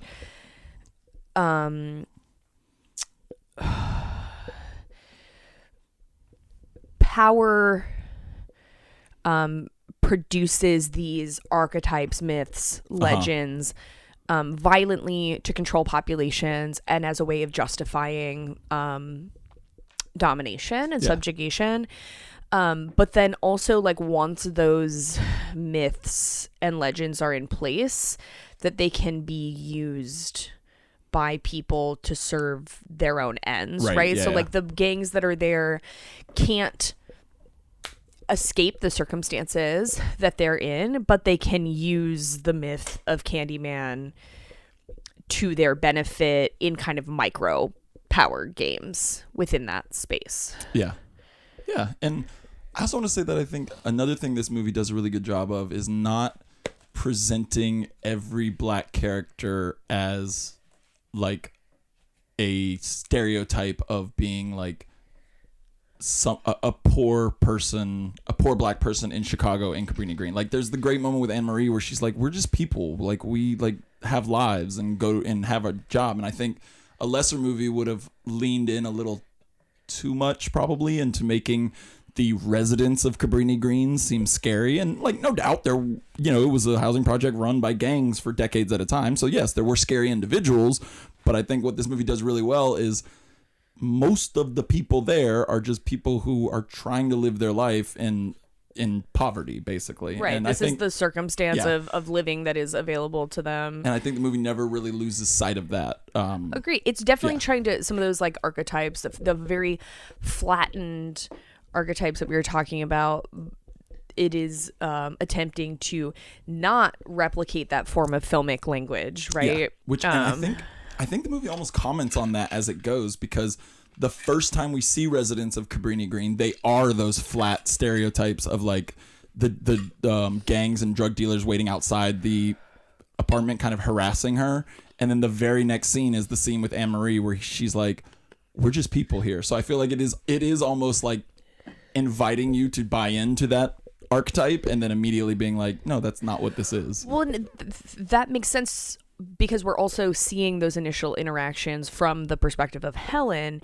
Right. Something I did not do a write-up about, and I think for our next movie I might inject some of it in there because a little bit of it is relevant too, but would be about like the racism of anthropology and specifically of in Chicago, where there is a huge legacy of like predatory ethnographic research of black people by white people.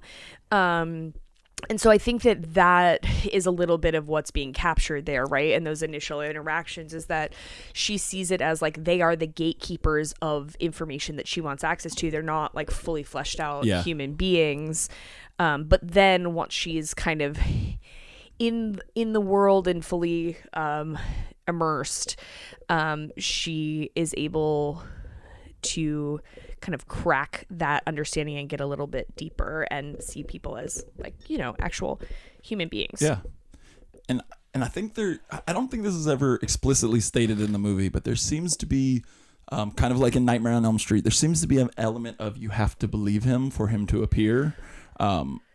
Because she says Candyman in the mirror early on in the movie, but kind of when she's like doing it as a joke with her roommate and she doesn't actually see Candyman or hear Candyman for a good little bit longer.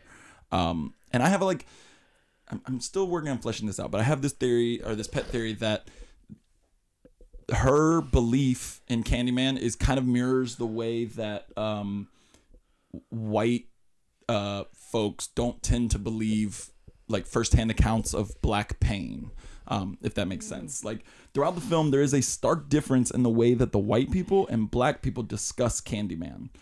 To the white characters, Candyman is a fun urban legend, a fear of something that exists only in the writings on the walls and through classroom whispers. But to the black characters, the name Candyman engenders a different response, a terrified reverence of a violence that is unpredictable, unseeable, but ever present. And the way Candyman is pictured in the film mirrors the way that black communities have tried to discuss issues of black pain, like police brutality. When these threats to the black community are brought up in certain circles, that pain is overlooked or ignored. We've seen this a lot when visceral examples of violence against the black community happen, whether that's like the lyrics of NWA or literal police violence caught on camera. When those things explode into the mainstream culture, there always seems to be large swaths of like white suburban Americans that are simply shocked to see that the violence that black communities have spoken about for years actually exists.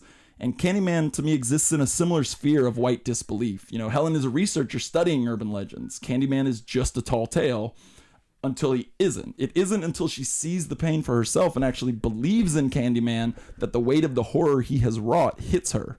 But we see that... oh, shit. We're going to have to cut that. I guess I didn't finish that sentence. But Here, let me mark that really quick, and then I'll just jump right back into it. 138.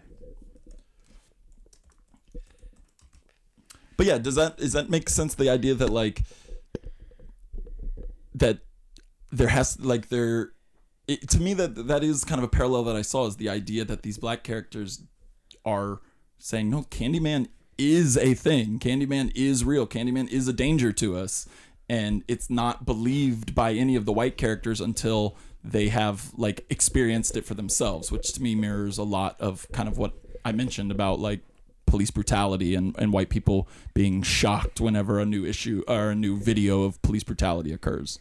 Yeah, I definitely see what you're saying there. I mean, I've for sure brought up in previous episodes before. There's a W.E.B. Du Bois concept that he locates called double consciousness to describe the experience of Black Americans navigating, having simultaneously like their internal experience, kind of their first layer of consciousness, right? Like their own experience and the way they process that and how they think about that.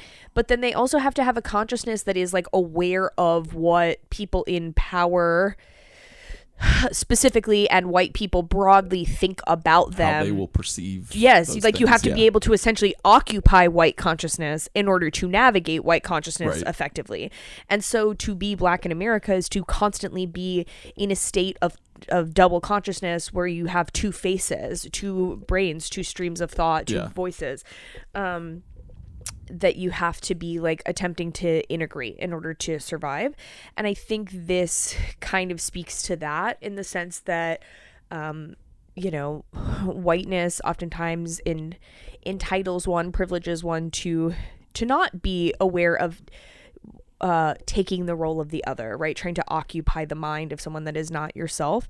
And so I think that is reflected here, or is maybe another angle or another way of conceiving of like what you've described. But yeah, I definitely think it's relevant because as time goes on, she is fully in the shit. Yeah, right? yeah. Like she is, Helen is in the midst. Yes. Of, yeah. So yeah, the first time she sees him is the parking garage. Yes. Yeah. Where they're really creepy. He's talking, but his mouth isn't moving, which I like that a lot. Again, the voiceover work is so good here. So good. I usually am not a huge voiceover fan, but the fact that they have it combined, one, Tony Todd has so a real kind of gravitas and steadiness that defies the meaning of what he's saying, that makes it extra creepy because you're like, oh, he sounds so like steadfast and stable, and yet what he's saying is like horrible and creepy. Yeah. And then also they have this kind of score that goes with it to where it sounds really ethereal and haunting. Yeah. It's awesome. Yeah. So once she starts believing in him and is seeing him is when like shit starts erupting around her. Like the very first time after she sees him, she wakes up in Anne-Marie's apartment to a dog with its head cut off and Anne-Marie's baby gone missing, and she is covered in blood, which is like one of the more upsetting moments of the entire movie, is like her waking up with, you don't know what's going on yet, but she's covered in blood and you just hear Anne-Marie for like 30 seconds just screaming in the other room. There are some like genuinely upsetting moments that I had forgotten about. I mean, upsetting just beyond the very nature of how horror is supposed to be upsetting anyways, but yeah, so like Helen kind of, it becomes the vessel for Candyman almost. Yeah, I think that she does. I think some of it is her. I don't mean innocence as in untouched. Naivete. That is more what I mean. Yeah. That she is naive about, like as you just described, about the extent to which he is powerful, and therefore is more susceptible because she is not like appropriately armored for confronting the situation. She's repeatedly opening herself up to it, and I think it's like there's something here or in this movie that is really good at capturing the ways in which whiteness conceives of blackness as a metaphysical threat. And that whiteness constructs its own boogeyman. Right. Yeah. And that she is just constantly engaged in that, in constructing her own boogeyman. Yeah. And I like that the part that the fact that she doesn't really believe in him changes it to where he is no longer necessarily haunting her, but pursuing her. Like the idea is like those lines, "Be my victim," and that like. Yeah, there's definitely, like you said in describing his voice, like there's a seductive quality. But again, it goes back to the idea that like whiteness conceives of black men in particular as a threat to white femininity, and it's not so much about like thinking that white women are sacred and therefore shouldn't be quote unquote violated, but that white women are actually a symbol of what white men own. Yeah. And therefore it's about black men intruding on like white men's possessive investment in femininity. Yeah. And he is like, all right, this might embarrass my wife, but my wife has a real thing for Tony Todd and Candyman. And I think that's like part of it. I think he is, and I don't even think it's the voice. I think he is supposed to be, have this sexuality because he is like almost pursuing her in like a twisted romantic way too. And I think he is supposed to present this kind of seductive outer quality, and then pulling back the literal curtains when he opens his jacket and reveals like his chest is like hollowed out and there's bees coming out of his mouth and then he kisses her with the bees. I mean that. Oh hell yeah! Is just that is real, right? Yes. How these motherfuckers did they get? They did. Yeah. Okay, Jesus. Yeah. Yeah. That was distracting for me because the whole time I was like, that guy, Tony Todd really put bees in his mouth. There's also something that comes up in those scenes. It comes up before then too, but I was really thinking about it in that scene is the way that Rose, like the director, is framing like visually, like literally close-up shots, the soft lighting, her hair, framing really Helen as almost this like silver screen like ingenue. Yeah. And then Tony Todd's Candyman as this very like macabre but debonair. Yeah, and like he's pulling on visual language of like romances from the 50s. Yeah, and in those shots where there's the close-up like angelic of her, it's usually, I'm thinking of the parking garage too. Yeah. It starts a far away of him and he's like getting closer and closer, like almost the opposite. Yeah, that parking garage scene is great. Yeah, it's this movie, I think as we said, it covers a lot of ground in terms of capturing a story that's about gentrification and urban renewal and in inverting and subverting stereotypes about black men. It's also doing a couple of different kinds of horror simultaneously. It is like kind of nitty gritty and gross, but it also has like the psychological element. Yeah. It kind of has, it's not like straight up slasher, but it has like slasher elements to it. Yeah. Like he's just playing in a lot of keys. I would say it is. I don't think of it as a slasher, but I feel like popular culture has adapted Candyman as a like slasher. I feel like he's frequently included in lists with like slasher movies. So I think for the purpose of conversation, we can call it.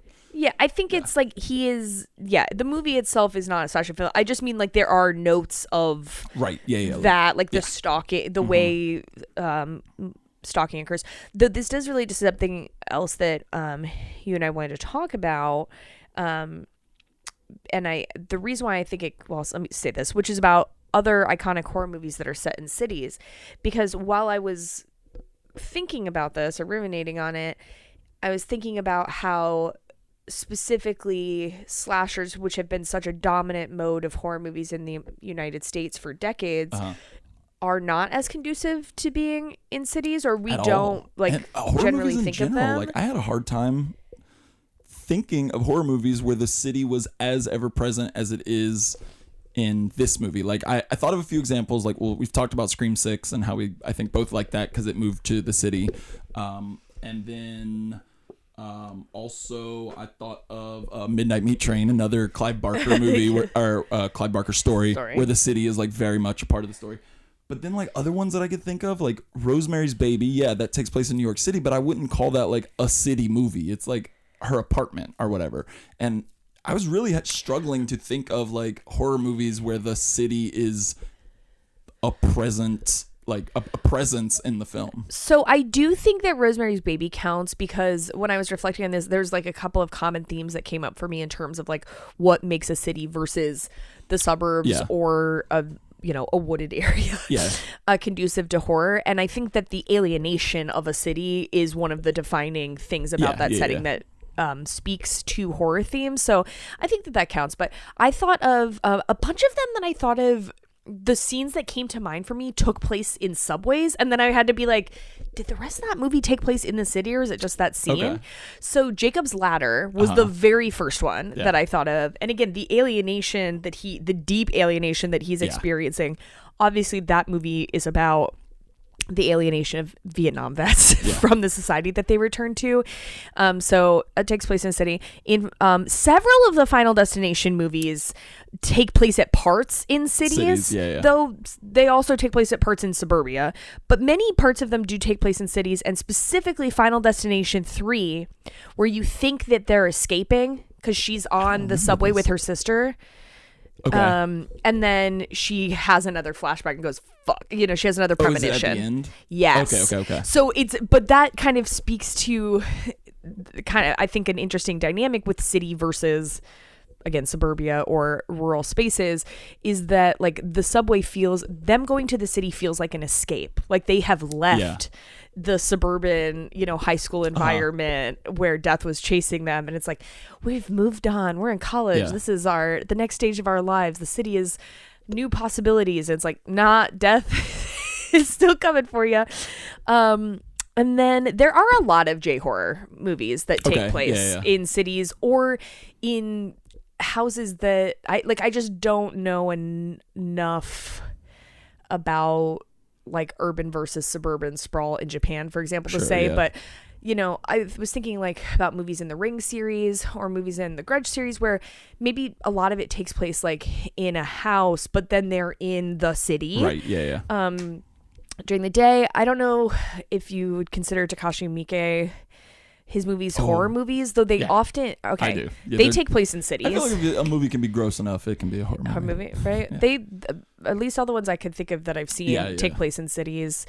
But again, that's like those are largely it's like gang violence that's driving a lot of that. Audition, that's the city one, right? Yeah.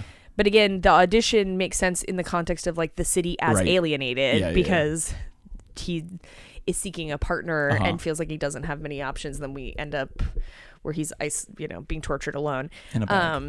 I then also was thinking about Gaio. Okay.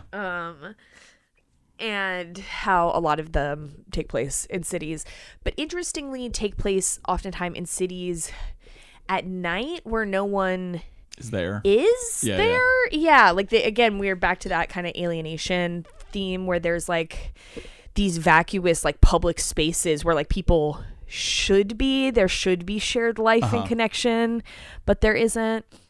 And I was thinking about something we talked about last episode, and I kind of right up where I was thinking about how a lot of horror is about like who is the stranger and how do you grapple with who the stranger is. And the thing about cities that is different than suburbia versus the woods is there's the expectation that you will be surrounded by strangers compared to like suburbia where horror is often subverting the idea of like you shouldn't be surrounded by strangers. You know your neighbor knows you, but then sometimes your neighbor is actually the stranger. Whereas in a city it's like there is no expectation that you'll have a neighbor, or that you'll see a neighbor. So those are some things I thought of. Yeah, maybe it's more like an American phenomenon that there's not as many. We couldn't think of as many American movies as like Japan or I also giallo movies. I think they're also in kind of reflecting on the various ones we said that there's time matters a lot, like where we are located in history. And that makes a lot of sense in America in terms of like where do we consider the threat to be at any given time, matters a lot. So Helen kind of finds herself in this pattern of like blacking out and then waking up to atrocity around her. So so after she wakes up in Anne-Marie's apartment, she's not charged because the baby is missing and they don't really know what to charge her with. But then she blacks out again and wakes up in her own apartment to discover her roommate, Cassie Lemons, has been violently murdered. And this time she is arrested for it. And now she's in like full manic mode. She gets arrested and committed to the hospital, and there's an escape sequence. That escape sequence is really good. It's like really quick, but like really, you know where everything is. Like it is a simple, like literally she escapes by just going out the window of her hospital room and then over to another one. But the setup for it is really like, it takes a minute and a half, but it becomes like a really tense moment. And I really like the simplicity of it. And then she has this revelation that she knows where the missing baby is. What is the baby's name? I can't remember. Anthony. Yeah. She starts like having flashes as like her and Candyman become more of the like same entity, I guess. Right, as the mind meld happens. She opens herself to him. Yeah. And there's a great like the little kid again set it up at the beginning where like early on in the movie you see like a bunch of shit in a vacant lot and outside of Cabrini Green, and the kid's like, oh, they're gonna have the bonfire soon or whatever. And she realizes that the vision she has is that the baby has been in the pyre, basically. And that's when we get the design there is really cool. Yeah. It is very hard, I think, to make organized chaos, like make something that visually looks confusing and unable to be penetrated, but also visually has some structure that guides your eye across the screen. Like really mad props to whoever or probably many peoples who designed and constructed that, because it looks really cool and gives a sense of like manic, frenetic, people threw a bunch of shit in a pile, but also it's provides enough structure that she can like run through it, and it guides your eye towards the baby and highlights the baby once the baby finally comes into view. And we see her go into the pyre, and then like the residents of Cabrini Green see it, but when they yell for each other, they say, we see Candyman, he went in. So like the whole the mind meld thing that she is like becoming Candyman, and then they light her ass on fire with the baby still in. Well, they don't know the baby's in there. And then there's that really haunting image of her whole head burned off when she emerges, like almost as like a sacrifice. She basically sacrifices herself to save this baby, and emerges with her whole ass head burned up. Yeah, that's another upsetting part, is just the makeup of her burned head is fucked up looking. Yeah, I think it's a very interesting movie in that the horror seems to like punctuate being a movie that could very much not be a horror movie. You know, like this could have been a movie about a white anthropologist learning some lessons about like intruding in other people's lives as of like you're a tourist. But because of these like punctuated, intensely done practical effects, it really nails the point home and heightens the emotional intensity. Yeah. And okay, so one thing I want to talk about is when she is exploring Cabrini Green and she finds like, I don't know, Candyman's lair, for lack of a better word, the kind of like the we talked about, the murals. In the end, we see that like Candyman's whole story has been told in the murals, but she does not notice that the first time.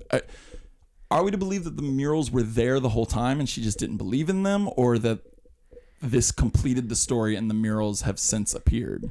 I think that they have since appeared, and it's intended to reflect her empathy or growing receptiveness to like viewing the circumstances potentially through his eyes, or to the extent that she can adopt looking at something through his eyes, which by him like occupying her, she has been able to achieve that, instead of the anthropologists, you know, outside in. Like she is through the looking glass fully.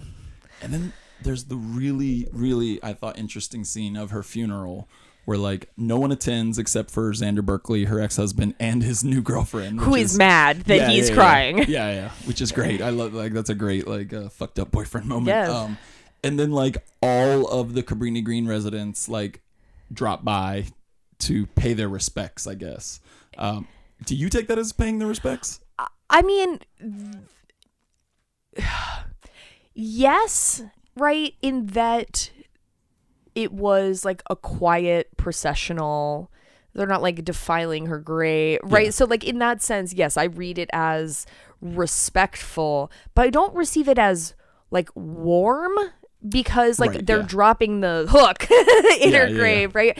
I think it's more like there's some closure or finality. It's like a ritual of like, we finality. understand you paid the price to deal with Candyman, but like, he's been fucking with us forever, so we're not gonna cry that many tears. Yeah, and also again, it's yeah. like a white woman anthropologist who's coming sticking her nose in to try and make her career on the backs of people that she was not previously attempting to relate to or comprehend as like fully realized human beings. Yeah, the first time she goes through, she does like, she's just fine letting them think that they're she cops. She also doesn't talk to them, right? No, like no, when they barge in, she's just telling Bernadette, well, they think we're cops, like, so what? Yeah, good. Yeah. And walks up as a, like, not even like, hello. Yeah, I love that one guy that chases her, because he's like trying to like smooth talk to figure her out, and then when he doesn't answer, he just finally yells up the stairs, 5-0's coming, everybody. Yes. The police are coming. He's like immediately switches from like, hey, how you doing, let me try to feel you out, to like, all right, fuck you. That's a great moment too. But do we have anything we want to add on Candyman? That's what that Willy Wonka song was about, was this movie.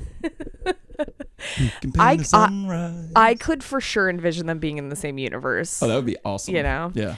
I think this is a probably the best example of, to the extent that a subgenre called quote unquote social horror exists. Yeah, right. Which I think is repetitive, redundant. Yeah, it's redundant. I mean, that's so much of horror, intentional or otherwise, obviously, right, is engaging with the world around it, and both reflects and reproduces it, as we talked about earlier. I think that's just a way for like white audiences to be like, oh, this is a black movie, like, and feel like they're doing something. Like, I think that's a part of it. I think it's also a way for people who don't like or respect horror to justify liking or respecting some horror, instead of just admitting maybe they just like some horror and don't like other kinds of horror for whatever reason.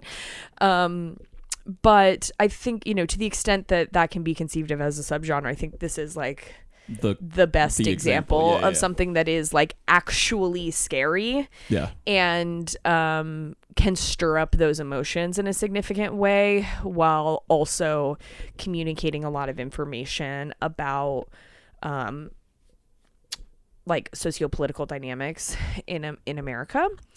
And this is now second time it's come up. I think we just need a name for dude scream queens. Tony Todd definitely qualifies.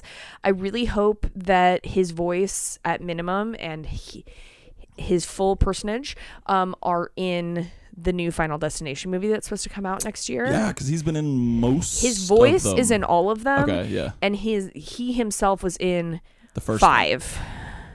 Isn't he in the first one?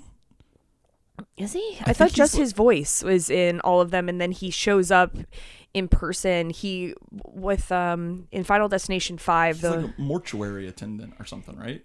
Yeah. Let's see. He shows up in 5. See, I thought he was in it way earlier than when 5. They're a group of the people that are still alive, like, are gathered, and he comes and talks to them. That's the one with the bridge, where the bridge is the premonition. How many acting credits do you put Tony Todd at? I mean, this is all acting credits, so 170. 238. Wow. Yeah, that guy works. Wow. When would the first Final Destination be? Okay, he's in Final Destination 2 as Mr. Bloodworth. Okay, so maybe that's where he's in. Oh, he's in Final Destination 1 too. Yeah, okay. He's like the mortuary, because the only reason I remember that is because I have a really vivid memory of Tony Todd having to share a screen with Sean William Scott. Okay. Who's in the first one. Did I say that name right? Stifler? Yeah. Is that Sean William Scott? Is that his name? I think so. Penn? Sean Penn Scott? No, wait, that's the other one. No. That's our other unproblematic king, Sean Penn Scott. Did you ever read his Rolling Stone article on El Chapo? When he went and interviewed El Chapo, but he spends a good chunk of it talking about his own like flatulence and bathroom situations. Yes. Oh man. You know, he's added much to the culture, obviously. Wow. Yeah. I am Sam. So for our next episode, which will come out in 2 more weeks, we will cover Ganja and Hess, which is I've never seen. A great horror film about vampirism, and also maybe about vampirism as a metaphor for the colonial psychology and consciousness, and it's like, you know, the psychological impacts of imperialism. So we will dig into that next time. In the meantime, watch some spooky movies, love each other, you know, join an organization, direct your energies positively, maybe eat some candy. Yeah. You know? And I'll leave it with this. How about a holla back boy for the male scream queen? We'll let you chew on that. That took way too long for me to formulate. I don't know if you can see the gears of my brain turning. We'll let y'all chew on that. All right, y'all have a good one. Bye.